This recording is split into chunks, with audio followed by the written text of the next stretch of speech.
कक्षा 10 विज्ञान के अंतर्गत एक चैप्टर है अम्ल क्षारक एवं लवण, एसिड बेस एंड साल्ट। जो आज का हमारा टॉपिक रहेगा वो है अम्ल एवं क्षारक की प्रबलता और पीएच स्केल जिसे हम कहते हैं, और दैनिक जीवन में पीएच का क्या महत्व है, इन तथ्यों पर हम डिस्कस करेंगे।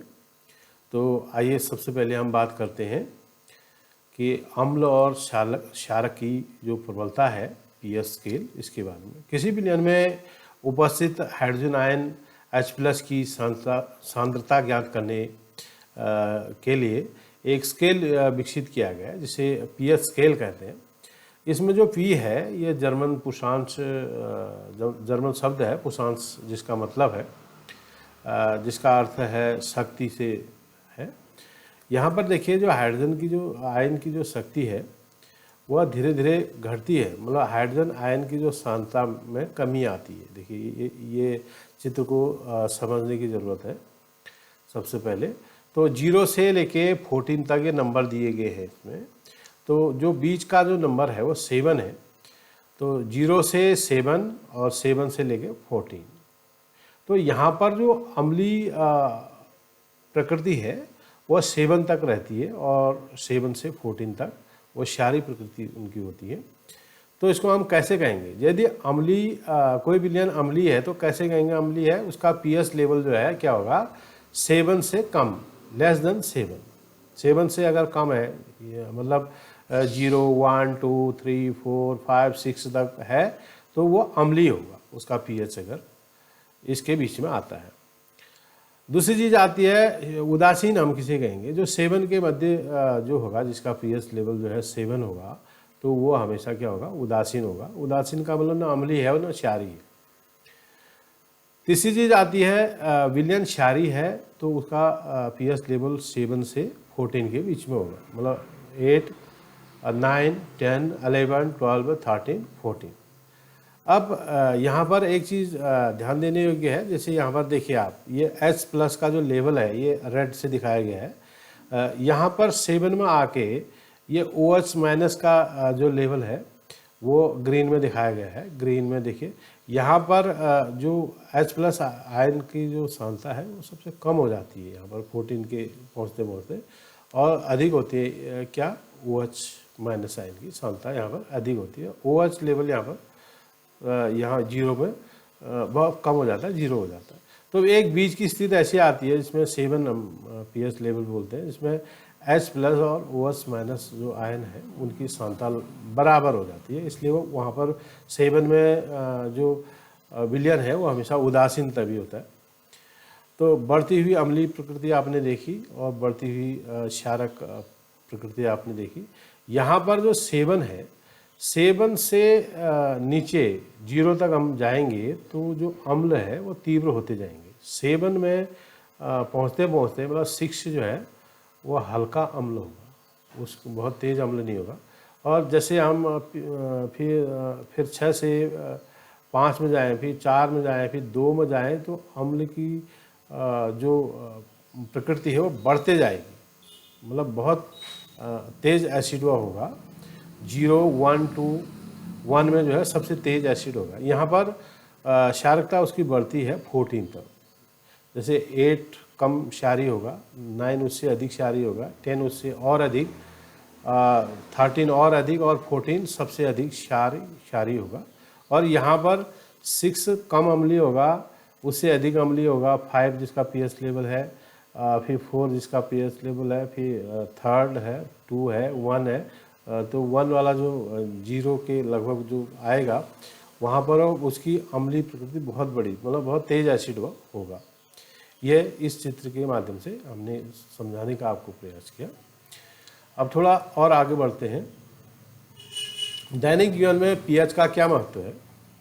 अब हमें पीएच जो लेवल है वो हमारा शरीर भी, खाना भी और कई चीज़ें होती हैं, उस लेवल में ही वो हम खा सकते हैं। जैसे इसमें जो हमने अभी बात की थी, जो 7 लेवल है उसके नज़दीक ही हम अम्ल और क्षारीय चीज़ों को खा सकते हैं, हमारा शरीर काम कर सकता है।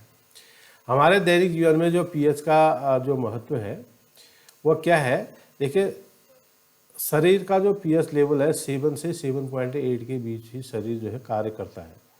एक जीवित प्राणी की सभी जैविक जो गतिविधियां हैं वह इसी बीच काम करती है, 7 से लेके 7.8 तक। और पौधों को एक विशिष्ट पीएच मान की आवश्यकता होती है इसमें भी। तो हमारा जो पेट है, उदर जिसे कहते हैं, आमाशय है, उसमें HCl उत्पन्न होता है। HCl हाइड्रोक्लोरिक अम्ल। यह अम्ल हमारे जो उदर है को हानि पहुंचाए बिना ही भोजन का पाचन में सहायक होता है। जब अपच होने पर हमारे उदर या पेट में अधिक मात्रा में जो हाइड्रोक्लोरिक एसिड बन जाता है, तो इससे मुक्त होने के लिए एंटी एसिड जो है का उपयोग करते हैं। एंटी एसिड क्या है? एसिड और बेस, अम्ल और क्षार की जब क्रिया होती है तो वो उदासीन किसी चीज़ को बना देता है। इसलिए जो अम्ल की मात्रा अगर अधिक हो जाएगी किसी के आमाशय में या उदर या पेट, आप जो भी उसको कहते हैं, उसमें अगर एंटासिड मतलब क्षार है, एक अम्ल और क्षार की क्रिया से उदासीन वो चीज़ें हो जाएंगी, तो जो गैस या एसिडिटी जिसे हम कहते हैं उसकी शिकायत जो है दूर हो जाती है।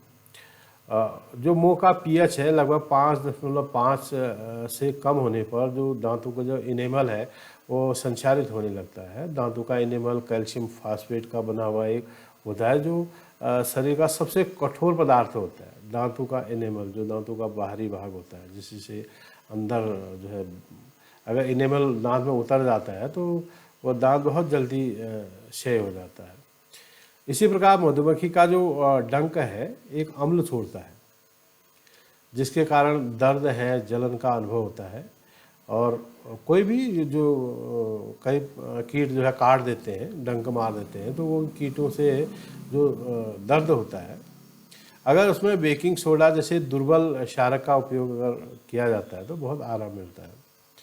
मतलब वो अपने आप में जो डंक है, डंक क्या है, जो छोड़ता है उस शरीर में, वो अम्ल होता है। अम्ल में अगर हम क्षार डाल देते हैं तो वो क्रिया क्या हो जाती है? उदासीन हो जाती है। तो उदासीन होने पर जो जलन है डंक की वो अपने आप कम हो जाएगा। तो इसके लिए अक्सर घरों में होता है बेकिंग सोडा, जो खाने का सोडा आप देखते हैं कई खाद्य पदार्थों में उसे डाला जाता है, तो उसका उपयोग कर सकते हैं। वहाँ पर जहाँ पर डंक मारा है थोड़ा सा उसका हल्का सा पानी में घोल के उस चीज़ को लगा सकते हैं, जिससे हानि कम होती है। अब हम बात करते हैं कुछ प्राकृतिक अम्ल की। हमारे चारों ओर बहुत सारे चीज़ें हम खाते हैं, वो प्राकृतिक अम्ल है, उनमें अम्लीय प्रवृत्ति उनकी होती है जिनको हम खाते हैं। जैसे सिरका है, एस्टिक अम्ल उसमें होता है। कई खाद्य पदार्थ में सिरका डाला जाता है, जैसे चाउमीन वगैरह वगैरह में बहुत सारा बाज़ार में प्रयोग करते हैं जहाँ पर सिरका का उपयोग किया जाता है। एस्टिक अम्ल वहाँ उसको बोलते हैं। और घरों में अक्सर दूध होता है, दही होता है, खट्टा दूध जिसे हम कहेंगे, या दही में जो है लैक्टिक अम्ल होता है। और संतरा, माल्टा, जो भी इसमें आपने नींबू ये देखे होंगे, जो खट्टे मीठे फल हैं, उसमें अक्सर सिट्रिक अम्ल उसमें होता है। सिट्रिक अम्ल, नींबू में भी सिट्रिक अम्ल, माल्टा में भी सिट्रिक अम्ल। ऐसी इस ग्रुप में जो भी आते हैं लगभग उनमें सब में सिट्रिक अम्ल है होता है। इमली में होता है टार्ट्रिक अम्ल। और चींटी का डंक, वो सब मेथेनोइक अम्ल है उसमें। और टमाटर में ऑक्जेलिक अम्ल होता है। जो नेटल का डंक है उसमें मेथेनोइक अम्ल होता है। मधुमक्खी का डंक, उसमें भी मेथेनोइक अम्ल होता है। जो जितने भी लगभग डंक, जो कीड़े मकोड़े जो डंक मारते हैं, अक्सर उसमें मेथेनोइक अम्ल होता है। और वो कैसे उसको डंक की जो क्षमता घटाने के लिए आपको बेकिंग सोडा का उपयोग करना है, ये इससे पहले हमने बताया। Thank you. अगले चैप्टर में कुछ और हम लेके आएंगे। और अगर आपने ये देखा पूरी तरह तो ज़रूर उसको लाइक और शेयर और सब्सक्राइब करना न भूलें। ओके।